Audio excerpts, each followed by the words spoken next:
guys! This is our second day in Cancun. Singin na natin si Papi. Nag-ready na ako kasi mag-breakfast kami. 1 hour na lang. Si Papi right there.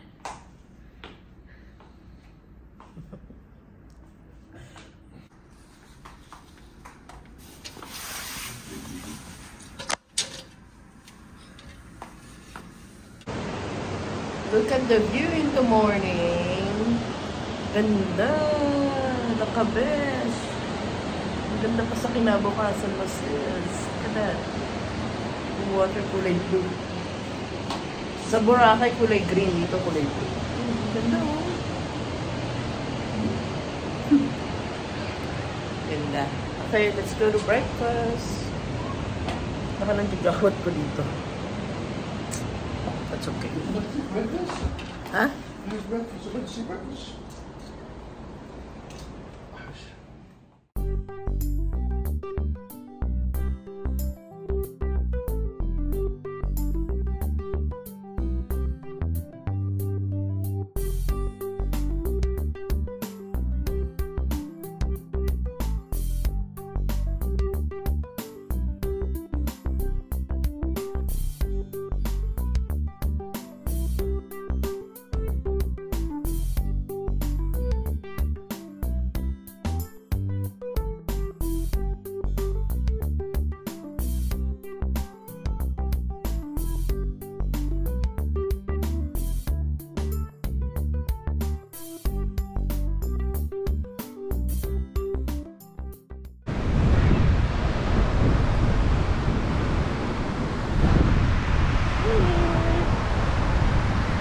Here at the beachfront. Sabi itong mga ano daw ay for rent. Bungalow. Yan. For rent daw pero wala naman dito yung wala namang nag-a-assist. €35 you get like the food and you get a bottle of liquor. 35 €35. Euros or euros? Euros. Oh. So that would be a little bit more than Dollar. than dollars. Because everyone. So 35 euro includes the bungalow, food, and some drink. And the service. And they give you a bottle of liquor. Oh, that's nice. Look at that. Blue.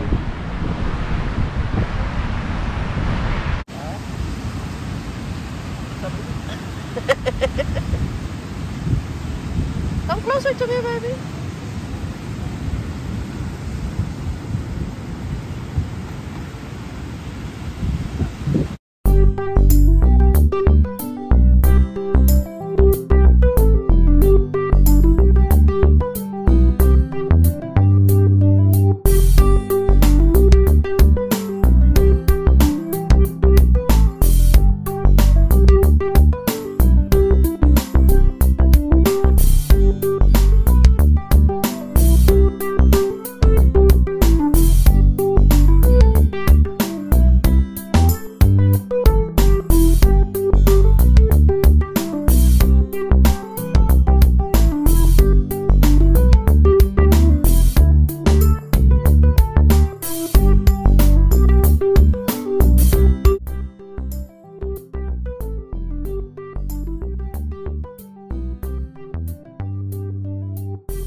here at the Circle K convenience store.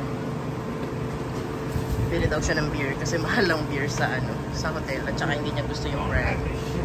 So, let's see.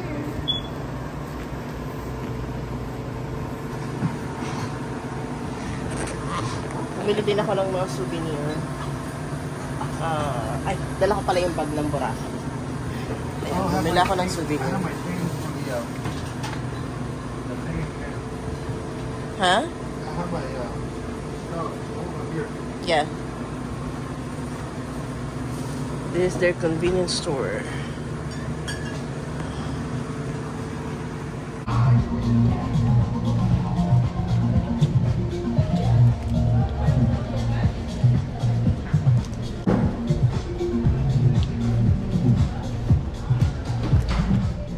Hi guys! Lalabas kami ni Papi ngayon para mag-dinner. Kasi hindi kami kumain ng maayos na pagkain maghapon. Nung umaga, di ba, nandun kami sa beach, and then tanghali hanggang hapon, nasa baba kami, kumakain kami ng burger.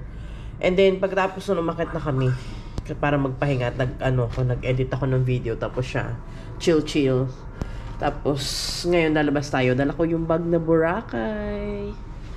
Yan, lalabas tayo para mag-dinner at kumain naman tayo ng maayos sa pagkain, bago tayo matulog. And bukas, sabi ni Papi, pupunta daw tayo sa Isla Mujeres. Yun. So, tingnan natin. Naka-jacket ako. Kasi medyo malamig sa labas. At sinisipon na ako simula pa nung... Kailan ba yun? Sobrang hangin. Simula pa nung... I think Tuesday nung pumasok ako. Sinisipon na ako. Tapos kagabi pa. Pagod pa ako. Then, flight. And then, lakad ng bongga. Ayun, parang lalong lumala yung sipon ko. So, ngayon, kailangan natin mag-jacket.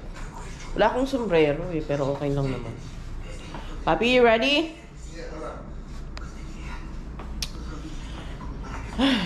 Okay, hanap tayo mamaya kung saan tayo makakain. And I'll take you there.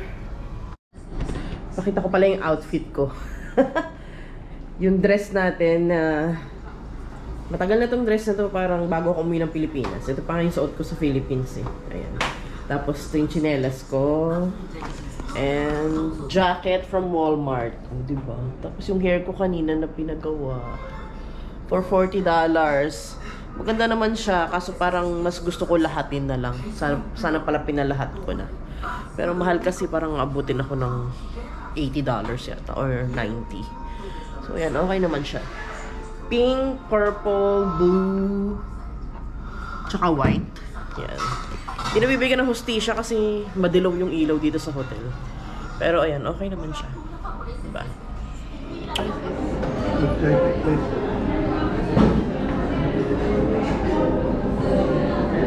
It's dinner time. Nandito kami sa buffet ng hotel.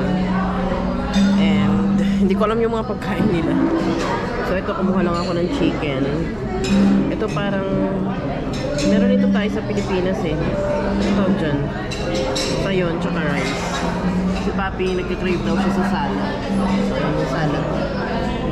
Then dala siyang sarili niyang beer. Tsaka ito, pinuhanan niya ako ng mga juice. Ito parang calamansi juice or lemonade, pero iba yung lasa. Pero parang pareho, malapit. Kasi ito parang cherry. So let's eat.